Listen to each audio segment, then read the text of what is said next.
Greetings and welcome to The Thirsty Mage, the podcast that's still trying to solve the great mystery of who keeps dumping their games into our backlogs. I'm your host for this one, the coffee-obsessed, foul-mouthed host David Lloyd, and in this episode we'll be discussing some recent detective games that we've been able to purge from our backlogs, as well as some others that have caught our eye, as we chat about the ongoing anime mystery renaissance that's currently ongoing. With me this episode is the Dr. Watson to my Herlock Sholmes. It's Jordan Rudick. Well, it's elementary, my dear David. The reason why we can't get to our backlogs is because we keep expanding the number of genres we're playing. Like we refuse to just be confined to traditional turn-based RPGs. And as soon as we add, action and mystery and narrative and stuff like that, we're eternally hooped. So I think that's definitely part of the solution, anyways. Yeah, well, I'm not really an action RPG fan. I don't mind it, but it's been kind of funny because the last few games have all been action RPGs, so it's been a bit of a run. So we'll see. I might have to dive into a CRPG after this just for change of pace or something. But I mean, it's hard to be an RPG fan in 2023 and not be kind of inundated with games that want to either have action as their focus or have action elements and kind of just moving away from the turn-based style. Like it's just, that's what's going to happen with these blockbuster games is they're not going to be turn-based, and that's fine. It doesn't seem like we're not getting turn-based games anymore. We've covered so many. There's so many more that we're looking forward to, but yeah, there's also going to be just more and more action RPGs in the near and distant future. So, and some of these I'm really looking forward to. Something like Ease 10. I think that's going to be really good. Boundless Trails. We've got that in September. So we've got a Falcom game that's going, or sorry, I should say a Trails game that's now going kind of full action style as well. So even our beloved series, our Final Fantasies, our Trails games are taking the plunge into the action sphere. So I'm here for it. Like I think it's fine. It's not necessarily ideal from given the games that we grew up with, but some of these are really good, and it's also a chance to get into new series. Like the Ease games, I hadn't played any until 8, and it's an action RPG through and through, and I love that game. And 9 was good too. So looking forward to those ones. Definitely, that seems to be the mainstream these days. Action RPG, everybody's kind of moving towards that. The turn-based stuff is definitely niche these days, but it's funny, speaking of mainstream, I was actually, it's funny timing. We had chosen this, I think a week ago, this topic or so. And I was just listening to Retronauts talk about the Ace Attorney franchise. Yes. And about how the anime mystery games are just taking off again. For sure, yeah. So you're seeing we got the announcement that the Ace Attorney, the latest trilogy, is coming to Switch in 2024, I believe it was. So that's 4, 5, and 6, which I guess kind of star. Not Phoenix is there, but it's also another character, Apollo. Yeah, Apollo Justice, stage, right? Yeah. And then we got Square getting into the mystery genres with Paranormasight. We had an episode of that not too long ago, and then we got a couple today we're talking about, and there was even a couple more. It's funny that we're going to be talking about a game that's by the Danganronpa crowd, because I think another couple of games along those lines came out recently too. So it's funny. It's just this is the, again, topic du jour. These mystery games just coming out full tilt. I mean, you mentioned Capcom. They just came out with Ghost Trick. I really want to play that game. It just seems to receive universal praise. This game, I think it was on the DS or 3DS originally, and everyone seems to adore it. I should at least play the demo just to kind of see a little bit more about what's up. But I want to play that at some point. Hopefully, grab it on sale. Professor Layton is getting a revival of sorts. Like there's another Professor Layton game. So these kind of narrative mystery style games. Yeah, you're right. To say it's a renaissance is absolutely on point. And I like these games. I kind of need a break between them. I can't play multiple of these in a row because they're very dense, a lot of reading, very story heavy, and that's all good. But when you play so many of those in a row, it does kind of feel. You definitely want a platform or an action game after those to kind of mix it up a little bit. So after the one that I'm playing, I'm going to talk about shortly, I'll definitely want something, like a Pikmin 4, I'll get back into Tears of the Kingdom as well. And I guess that's the funny thing about these games. I do love them, but you think about picking up a Phoenix Wright trilogy. I know you did this recently, right? You played 1, 2, and 3 kind of back to back. I'm it's very hard for me to do something like that. That was a long go. Definitely helped that I was doing it with my daughter, so it's Yeah, that's always good. you have somebody there who's keeping it going. But yeah, well, and some of them have like some pretty crazy stories and stuff. So it's Yeah. when you get one, it's kind of a bit dangerous because you can kind of dull your senses to them if you get a few in a row. But I'm hoping along all these things too that Spike Chunsoft announces that AI 3 is in the Mm. works too. That'd be a nice one to come around. I think we're probably another year or two away from it coming, but I think so. I mean, what was it? Was it 2 years ago, or was it maybe the beginning of last year I when the feel like it sequel came was out? yeah, like 20. I think the first one came in 2019, and then I think the sequel was either late 20. I think it was late 2021 or early 2022. I can't remember around that time or anyway. It seems Yeah. like there have been every couple years, so Hmm.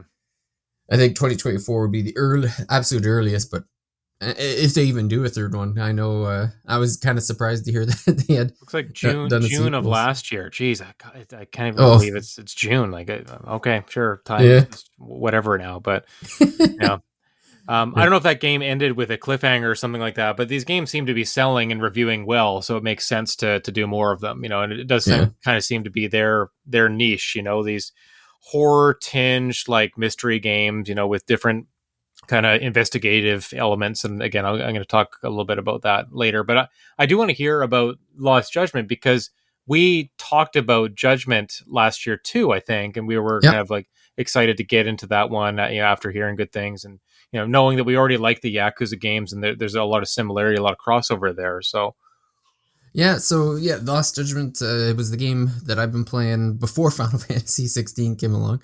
I was trying to sneak it in right before. I got most of the way through the game, but I'm not quite done yet, so I'll have to go back after. But uh, yeah, I'm enjoying it. Like you said, we played the first Judgment game at some point last year. I remember playing that on Xbox. That was I had actually thought I had bought it already, so I was on my phone downloading it to my Series X, and not realizing that I had purchased it on my phone because there's this little loophole with the Series X where you can download the game to your Xbox from your phone mm, before you buy it for some reason, and it's the only way you can do that. So I just assumed I had it because it's like, okay, well, it's let me download, so I guess I'll just go ahead and download it. And then I was like, oh, I guess I bought it. Oh well. Um, but I enjoyed that when we played it. It was like you said, it's in that Yakuza vein where it's the action. It's basically what it takes over for Yakuza if you're a fan of the action combat style, yeah, yeah, because the Yakuza is now like a full turn based. But yeah, now we got Yagami, the detective who's walking around the streets of Kamurocho, solving crimes, and the ex lawyer again. It was around the time I was playing Ace Attorney as well, so it was funny. There were so many references to things that I wouldn't have known if I hadn't have played Ace Attorney. Like he kept showing the pin, the lawyer's pin, and you don't quite understand the significance of it hmm unless you've like played some of these games where that really kind of explain how the Japanese legal system works. yeah. So I feel like playing Ace Attorney before Judgment worked well in my favor because when they went to the courtroom scenes and when he was flashing badges and talking about being a lawyer, I kind of really understood what it meant in their kind of cultural context. And I love how And Yagami's kind of he has that lawyer background and kind of turns it or uses it for his private eye business, I guess, his private yeah, investigator business. But then at the same time, you're like running into thugs on the street, just beating the crap out of them. Like it's yes, just a funny kind of combination that you get out of these Yakuza games where they combine like kind of slapstick comedy with like murder and more serious tones as well, and then yeah, just running into people and just beating them up. Like it's just this funny kind of juxtaposition of things, I guess, especially for Yagami, who was a former person like on the side of the law, and then he's doing very extra legal or illegal things, depending on yeah, what it is. But yeah, yeah. So Lost Judgment picks up after the first game, where Yagami is still uh, doing his detective thing. It pretty much follows the same formula to a T, really. mm, Like you basically have the combat system is pretty much exactly the same. you're still in Kamurocho, but there's another neighborhood that you end up going to as well. So there's a couple there. Starts off the same way in the sense where, there's a small case or a small thing that Yagami is working on that basically expands bigger and bigger and bigger as the game goes on. So it's almost like a very local problem that turns into like this this big like conspiracy sort of thing. And so the kind of the outline of the story, without spoiling anything, is that so Yagami begins the game by investigating. There's kind of like this bullying epidemic, or this school in this neighborhood that's nearby is concerned about bullying going on in the school. So I'm blanking on the name of. In the first game, there was the brother of Sugiyama. That sounds right. That name sounds right or familiar. Yeah, he was drawing it from a Yakuza game too. Yeah, so I know. Yeah. So in the first Judgment game, there was like a thief that ended up becoming friends and helping Yagami with complete, because it was it's hard to say how he's related to it without spoiling the first game. But anyway, there's this thief Sugiyama that from the first game. If you played it, you'll know who it is. And he ends up helping out throughout the game or whatever. And so they're still friends when this game starts. But he actually starts his own detective agency in this other neighborhood in Japan. And Sugiura, I think. So yeah, that's Sugiura, it. Sugiura, yeah. And he starts it up with, I can't remember the tech guy's name, but there's the guy who was doing all the tech stuff in the first game from like a cafe. So him and Sugiura are start this other detective agency in this other place, and a school hires them to investigate whether or not there's bullying going on in a school. And so Yagami, so they want Yagami to help because it's like this big lucrative case, and they want to make sure they get it right or whatever. So he ends up helping, and so far it's turning into this thing where kind of beside that they find this body in a like a decrepit building of this kid that had been abducted, I think like 6 months ago, and it turns out that he was murdered by. So this kid that they found was accused of. It's so hard to explain without spoiling. He was accused of bullying a kid, and the kid committing suicide. So the father of this kid that committed suicide had this vendetta against this guy, and so he captured him 6 months ago, and he ended up killing him 6 months ago. But the whole thing is at the same time he was on trial for groping a woman on a train. So as he's being convicted of the groping, he tells everybody about the body in this other building. And basically the whole point of all of this is that this guy was committing the murder at the time that the groping happened. So he was trying to like trick the justice system into being like, well, if you've convicted me for the groping while this guy was murdered, then I couldn't possibly be the murderer, right? Sure. And and then like a week after that comes out and everybody's trying to figure it out, there's a video that goes out that shows this guy like he videotaped himself murdering the guy, and he put it out on the internet. So now everyone knows, it's like, okay, he was the murderer. So now they're trying to figure out, well, how could he murder the guy and be on the train groping someone at the same time?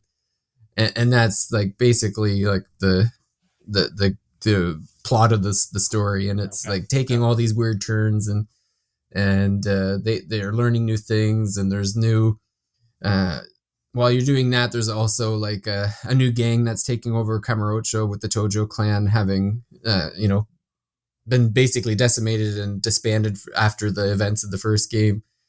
So I wouldn't say you necessarily have to play the first game to enjoy this second game, but it definitely would help. Like, you definitely have a lot of background information on the people involved.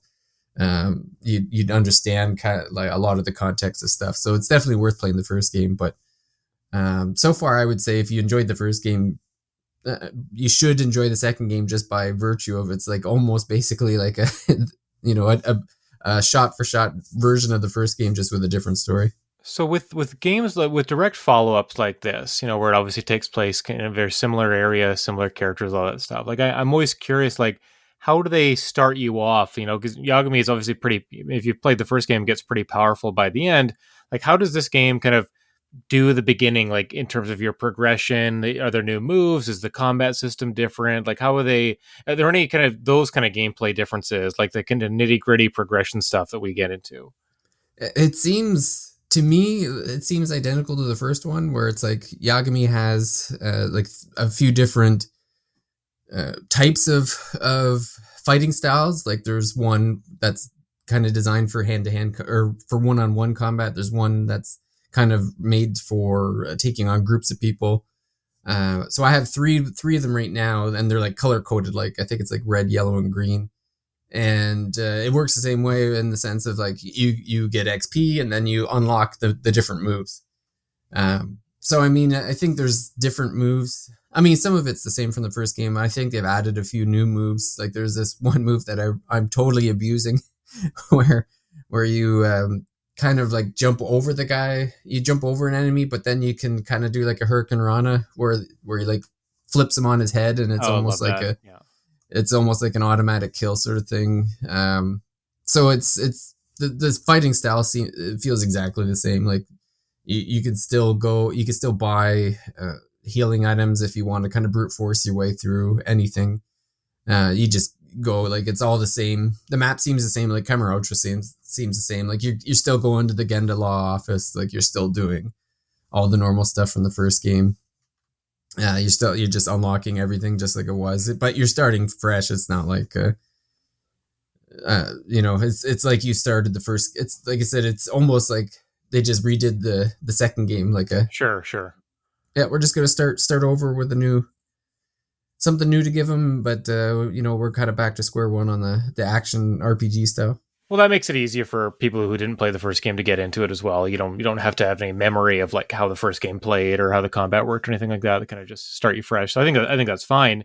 I did want to ask about some of the things that we were hung up on with the first game a little bit, like some of the detective stuff, like the chasing and the investigation things. Like, is that different? Have they adjusted that at all, or is there more or less of it? Yeah, it's pretty much the same. Okay. Like there's still, I think the game actually literally starts with a chase scene, like where you're chasing a guy down. I don't remember. There's one thing that might have been added that I don't remember if it was in the first game or not, but there's when you're chasing the guy, sometimes there's items on the ground that you can kick at him to slow him down. So like you'll be running along and there'll be like a traffic cone, and if you hit X at the right time, you can hoof it at the guy, and if it hits him, then you don't have to run as long because it takes down his HP. Okay, I don't really remember. I remember you avoiding things with like QTE events, but I don't remember that's still like, there. Impact them with kicking or throwing something at them. So that might be the new part there, but there's still like the investigation part is still pretty rudimentary, because it's like you'll be at an area and it's like, we'll investigate, and it's like, okay, I just move the cursor around, and then he makes a little sound when he's like, oh, ooh, like when you're at the spot you're supposed to. I can still hear that sound in my head when he does it. That's so funny. Yeah, so it's that part's still pretty easy and stuff. What about the one it just came to my mind, the one where you're kind of slowly kind of walking after, so you're stalking them basically, like that's still in there too. That there too, yeah. I think that was the one that I got frustrated with the most, just because some of those were pretty long sequences. And if you mess it up or something, you have to start back at a previous point. It was a little annoying, but I'm blanking on his lawyer, the lawyer,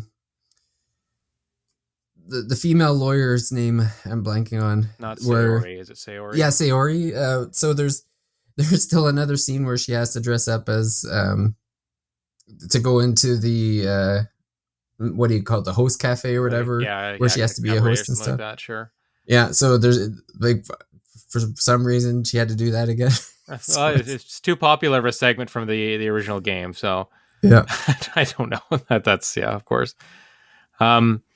What else was I going to ask about? The side quests or side stories. Like, have you done a bunch of those? I know that just with studio RGG games, like some of the side quests are really, really entertaining, actually. So you really get into those, and kind of searching around the city and looking for them can be like this, big time sink that actually ends up being pretty rewarding.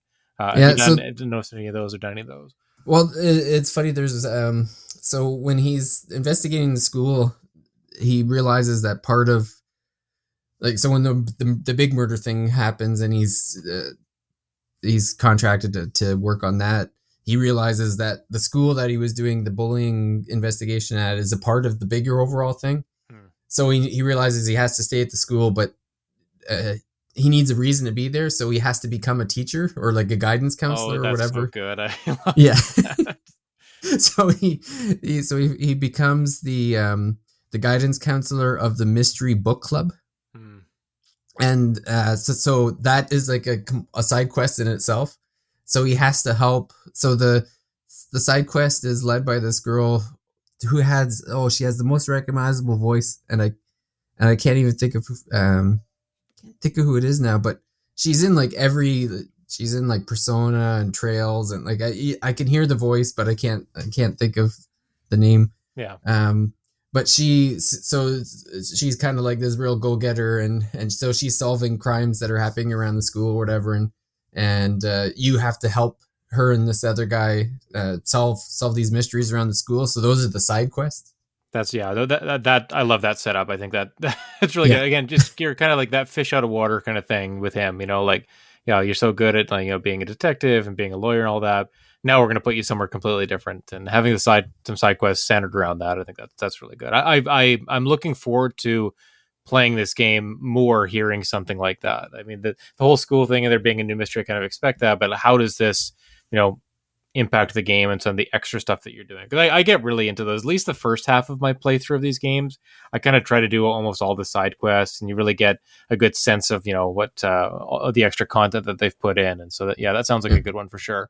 Well, just as an example, one of the mysteries to solve is this: there's a time capsule buried on the school grounds somewhere, and these three guys want that I think they're there for their reunion or something, but they were the ones that buried it like 10 or 20 years ago, something like that. And so they're trying to find it, and you need to get clues on where it's actually buried, because they can't figure it out, but they have like a riddle of where they buried it. So he's like, Yagami's going around the school, like finding out about the people that buried it and finding out about the people that went to school at this time. So it kind of gives you a bit of a background to the school, while also like figuring out the clues of like, okay, well, they said that there's this big thing is over a tree, and you need to take like 5 paces to the right of this tree, and then you got to do this. And so it was fun in the sense of like, it's like, okay, well, it's giving you a reason to kind of walk around the school and see and get a history of the people that were there. That's good. While also kind of having this fun time with a riddle and stuff. So. Are we ever going to get out of playing Japanese games that take place in a school? I feel like half of the games that come on this podcast, they involve a school setting at some point. Maybe that's just us gravitating towards these games. I don't know, but it's just a really common. If it ain't broke, don't fix it, I guess. Yeah, I don't know. Yeah, it's good. So how have you finished the game yet? No, not yet. No. I'm gonna. I was probably half to 3/4 of the way through, I think, based on timing compared to the first game. So I'll pick that up again after my Final Fantasy 16 playthrough. Mm-hmm. Sounds good. Yeah, I hope to find some time for this in August. Maybe we can do like a follow-up episode when you get through it. I've had a little bit of time with it myself.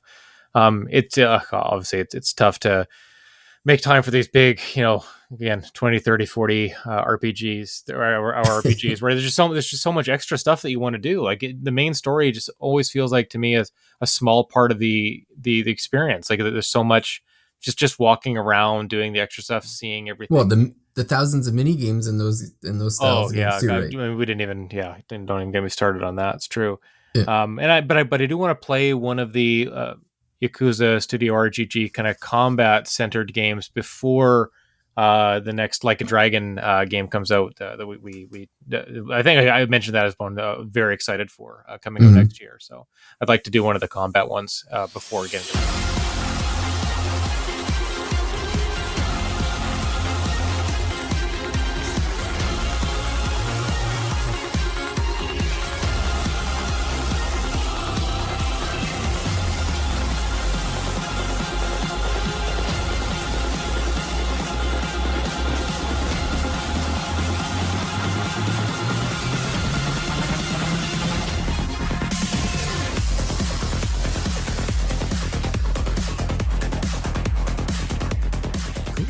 you also have a detective game that you've been playing. I do, yeah. No beating people up. No, there actually is hilarious that there's a school setting, which I just finished that chapter last night. But yeah, so the game that I'm going to talk about, Master Detective Archives RainCode, came out on June 30th.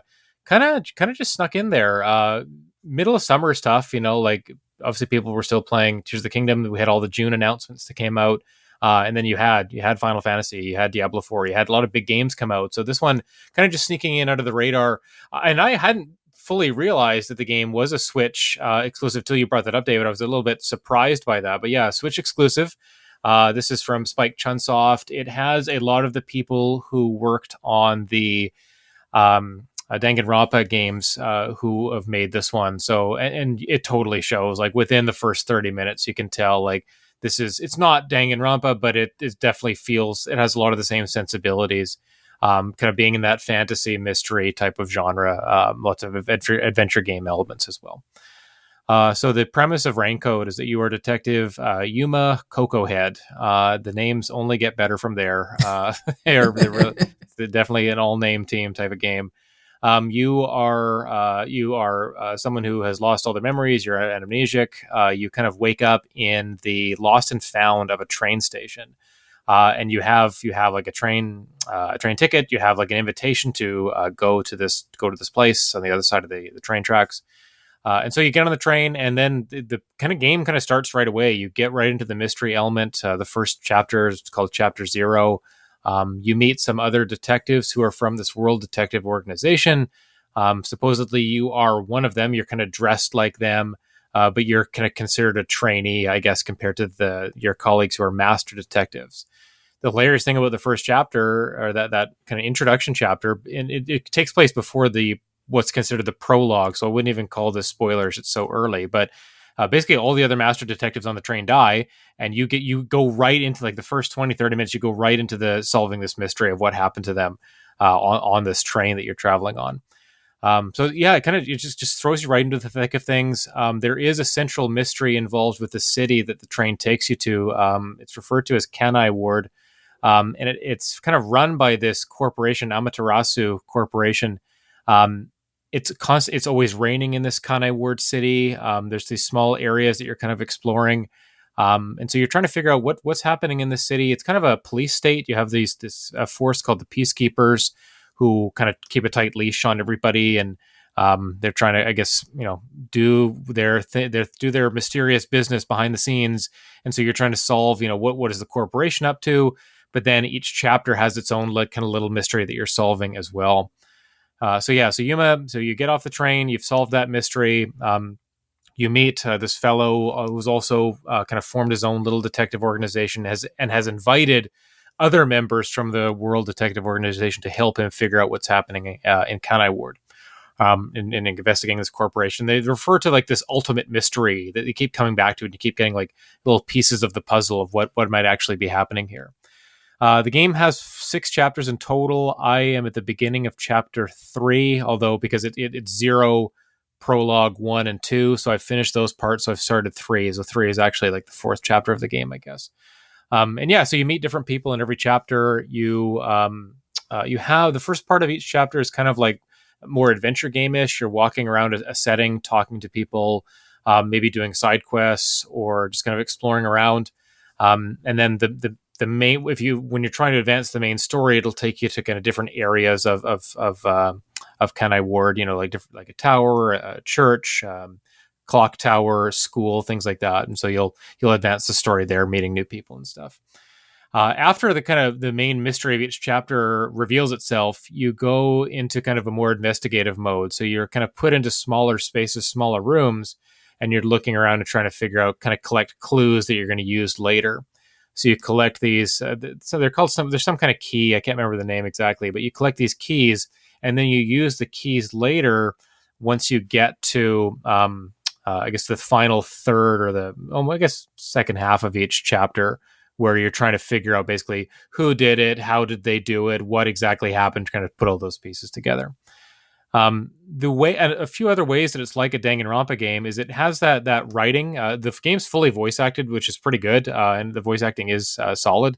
There's lots of different characters. They're all kind of quirky and weird, and they all have their own like things that make them unique. So you like meeting new people, you like interacting with them because they're all different.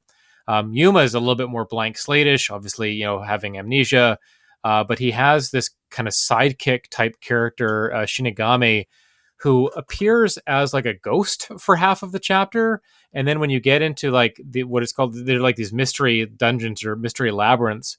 When you get in there and you're trying to actually solve the crime, that's where all the fantasy stuff kind of comes through. And so you're doing like these little mini games, you're answering questions, you're doing quick time events.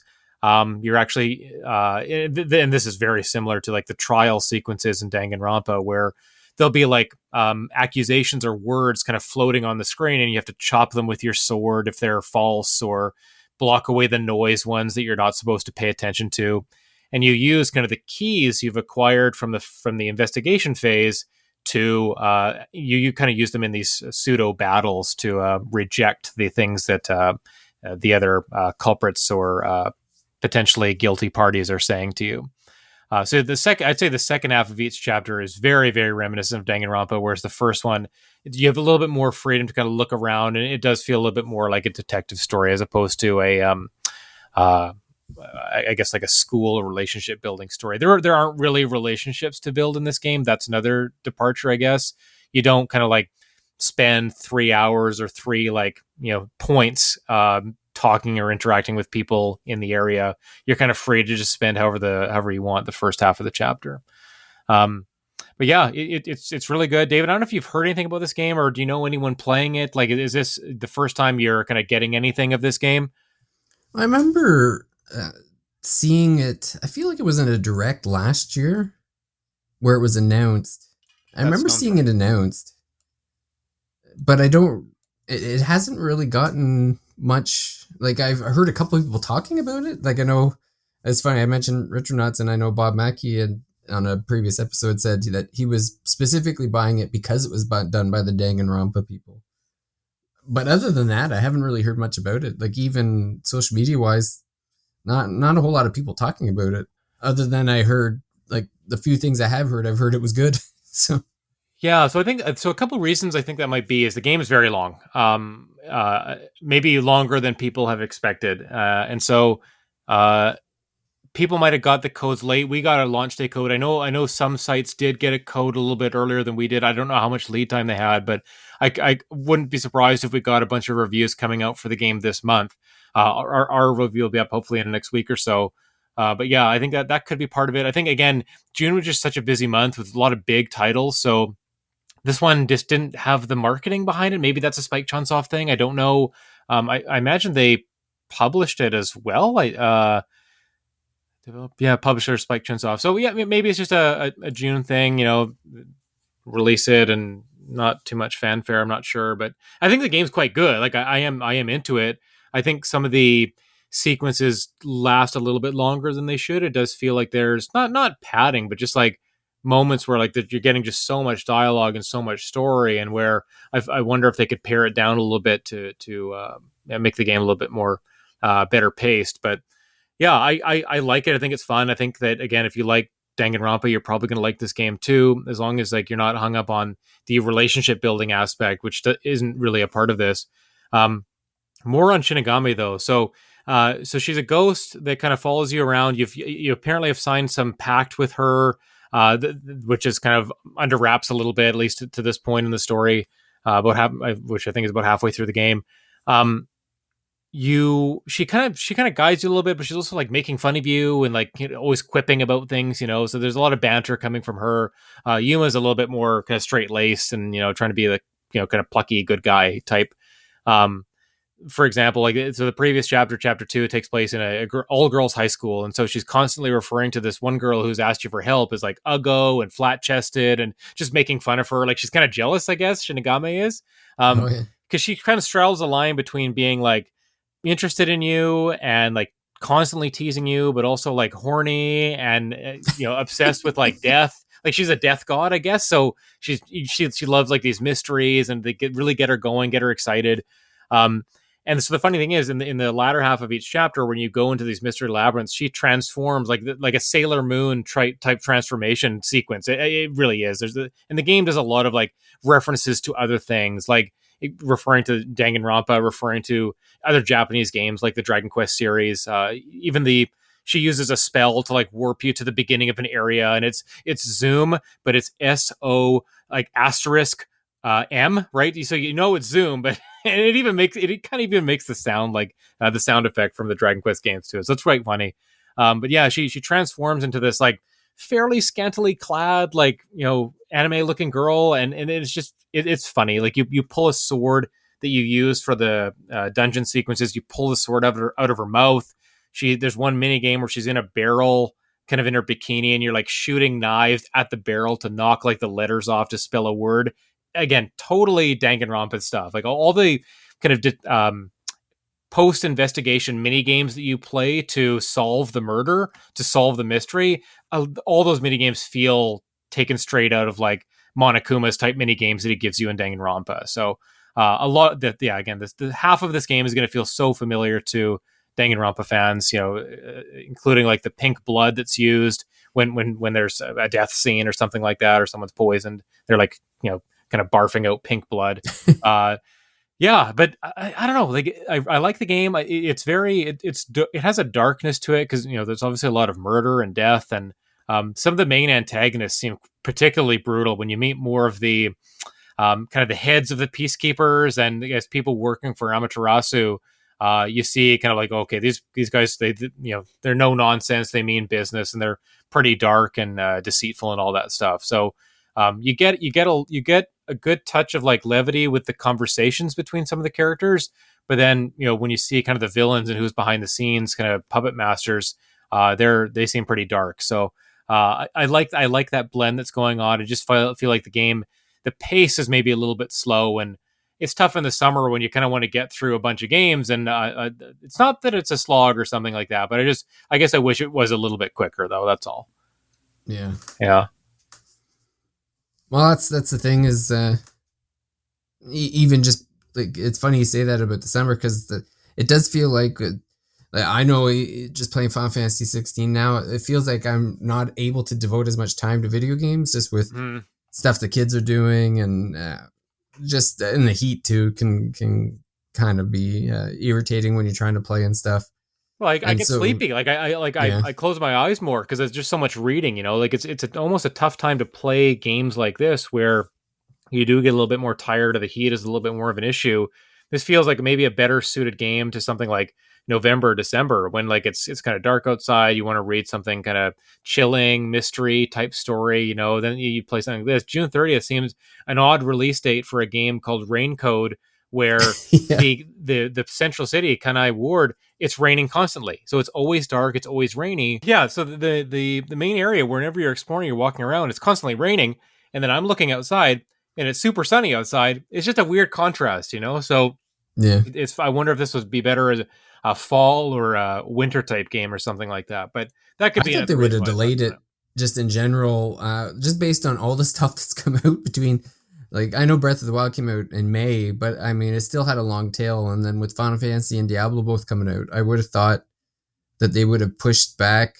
I guess once you've made once you made the date, maybe, and it's a Switch exclusive, so maybe there was something, some kind of deal they had to make with Nintendo for the date or something. That's possible, but yeah. You just really wonder if it's like, well, an end of September or even early October seems like a better time for this, because I don't think Nintendo necessarily, or anyone, it just doesn't feel like there's any big games coming out. Like maybe Starfield, I guess it's September, but yeah. The thing is, now that Nintendo's had their presentation, like we know Mario Wonder's coming October. Like it's tough to slot a game like this in now. Like I can see why you'd want to release in the summer to maybe stay away from some of the big fall hitters that always happen around like Black Friday and stuff. But this just happened to be a June that was just filled with big games or continuation of games from May.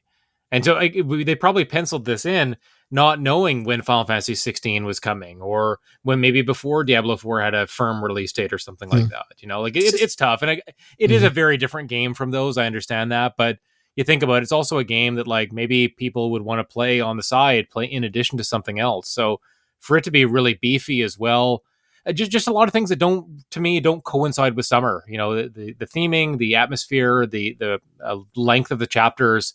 It doesn't lend itself well to a June 30th release date. But I do hope that more people play it at some point. Because I know it's funny, we talked about AI, like the Somnium Files, the first, they were both released in June, like of the respective years. Yeah, and I feel like at the time, people just it was one of those games that didn't pick up until later when people started talking about it, and there was really no fanfare when they came out, even though they were amazing games. And they had some good sales on that one too, right? Like I've seen, remember the AI games getting some steep discounts. Like at least the first game before the second one came out was like 80 or 90% off. Do you remember that? Like it was super cheap. Like you had to buy it. That's when it got popular, is when I don't think anybody bought it when it first came out in June, and then it went on like a huge sale. I want to say October, November. Mm-hmm. And then all of a sudden, like everybody was talking about it, and because I remember at the time thinking, like, yes, finally, people are like realizing how good a game this. I remember this.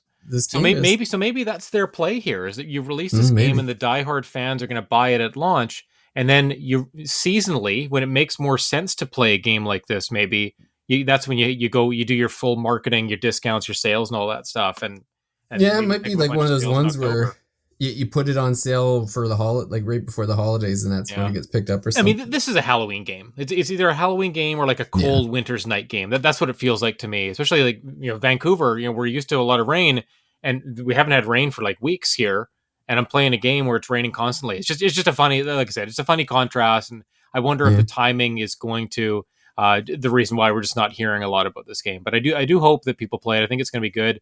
I think the central mystery is starting to pick up a little bit more as I kind of, at the end of each chapter, they kind of give you some tidbits about what's actually happening. And I'm still meeting new characters. I'm still like, the dungeon experiences are still changing, that they're adding kind of new mini games, new wrinkles to them. And so, I mean, gosh, there's just so much kind of slapstick comedy, and the interactions with Shinigami when she transforms. And God, I don't know. I really, it's kind of just wild to me. I'm just like, kind of replaying it all over in my head. And I love some of the ending sequences of the chapter. Like you get kind of really pumped up as you get close to solving that mystery and figuring out exactly how it went down. There's one thing I was going to bring up as well. The game kind of introduced this in the last chapter, this an interesting kind of moral dilemma of, being the detective and you want to solve the crime, you want to find the truth. Like it's kind of their motto. But what happens in these labyrinths is that once you solve the crime and you figure out who did it and you accuse them, and that you've confirmed that, they die in the real world. So there's this kind of juxtaposition of Yuma's feelings of like, yes, like I solved the mystery, I feel good about that, but then knowing that someone is going to die, and they're guilty, and maybe they did something wrong, maybe it was an accident, whatever. However, the circumstances, their punishment is death, right? And so he gets kind of like apprehensive and just feeling maybe ambivalent about that. And of course, then you have Shinigami on the other side who's like, yeah, I'll kill them all. Like she's really into that, that kind of punishment, and she's the one who kind of dishes out the death. So yeah, I love the characters. I think the setting is good. The main story seems to be picking up. So I just watched the transformation video. Yeah, it's hilarious, right? That is like it's totally Sailor Moon. It's exactly. Oh Sailor yes, Moon, it's almost like second for second. Yes, and so there's a lot of those like references to kind of Japanese media properties and games in particular that comes out of the dialogue too. So I love all that stuff. I grew up with watching Sailor Moon and other cartoons, and so to see that kind of represented in this game, which was great. And I thought, thinking maybe I might miss Monokuma. I think he's a really great character in the Danganronpa games, but I think they've done a good job of replacing him and not feeling like, oh, you miss him, or you miss that kind of central antagonist. They do a good job of like,